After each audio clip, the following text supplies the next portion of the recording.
In the summer of 1994, a 17-year-old named Evan Williams packed his camera and told his family he was heading to Mount Rainier National Park. He was an aspiring photographer, the kind of kid who saw art where others saw just trees. He wanted to capture the untouched parts of the forest, the places most hikers avoided. He parked his car, signed the visitor log at 7:12 a.m., and walked into the dense wilderness. That was the last time anyone ever saw him. For weeks, and massive search efforts scoured the park. They combed every trail. Helicopters scanned miles of forest from above. Rangers found scattered signs of his camp footprints, a discarded film canister, his empty backpack near a stream. But they never found Evan. No body, no note, no explanation. The official report listed him as missing, presumed dead. For his family, though, the case was anything but closed. It was a wound that refused to heal. Then, 12 years later, the forest decided to give something back. In 2006, a pair of hikers exploring an unmarked section of the park stumbled upon something strange.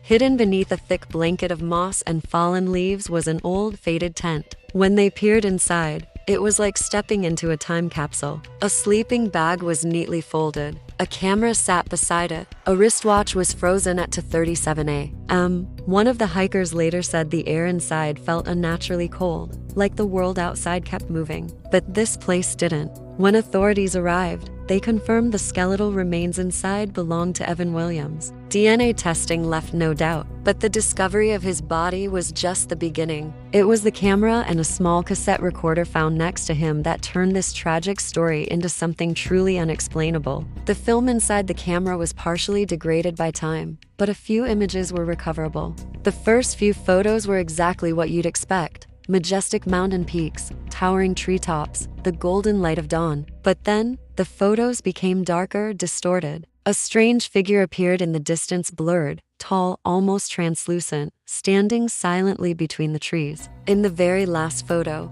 it looks like the camera was dropped. The image is a chaotic shot of the tent, half-zipped, with a faint, eerie glow emanating from the forest beyond. But what truly haunted investigators was the cassette tape. Forensic teams carefully restored it, expecting to hear the sounds of nature, or maybe Evan talking to himself. What they heard instead was his voice, trembling and exhausted, whispering into the recorder. "Day 3, he said. I don't think I'm alone out here. The trees, they move differently at night. There's a sound like whispering. I tried to follow it, but it always stays just out of reach. After a few seconds of static, another entry begins, his voice even weaker. It's 2:30 a.m. I woke up to the sound again. I looked outside the tent and I saw something. Not an animal, not a person, just light moving between the trees. I don't think it wants me to leave." At the very end of the tape, there's a long, chilling silence. Then, a single whisper, so faint that audio experts struggled for weeks to enhance it. Finally,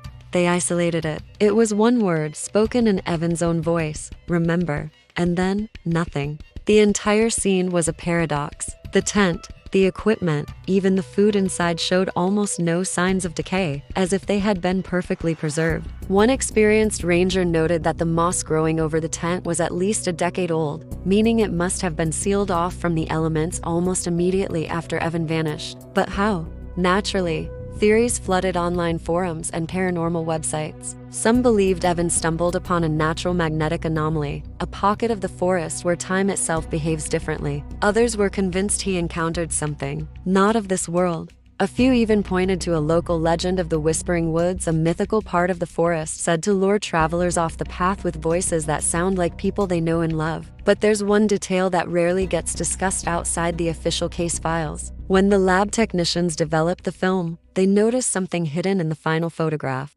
In the darkness at the edge of the frame, there was a faint mirror-like reflection that wasn't visible to the naked eye. When they enhanced the image, it revealed the shape of a man's face. It wasn't Evan's. It was older, with dark eyes, watching from the shadows of the trees. To this day, the recording, the photographs, and the watch remain locked away in an evidence storage facility. And here's the strangest part. The watch, still frozen at 2:37 a.m., reportedly starts ticking faintly whenever it's handled, even though its battery died long ago. Each year, around midsummer, rangers in that area of Mount Rainier report hearing what sounds like faint whispers carried on the wind, as if the forest itself remembers what happened that night. As for Evan's parents, they never moved away. His mother still keeps one of his photographs on her windowsill, a beautiful shot of Mount Rainier at dawn. She once told a journalist he wanted to capture forever. Maybe he did.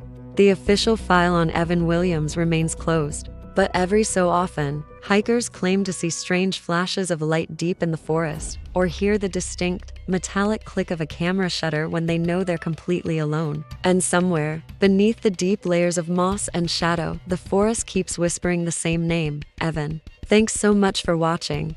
What do you think happened to Evan Williams? Let me know your theories in the comments below. And if you enjoy stories about the strange and unexplained, be sure to hit that like button and subscribe so you don't miss our next video. We'll see you in the next one.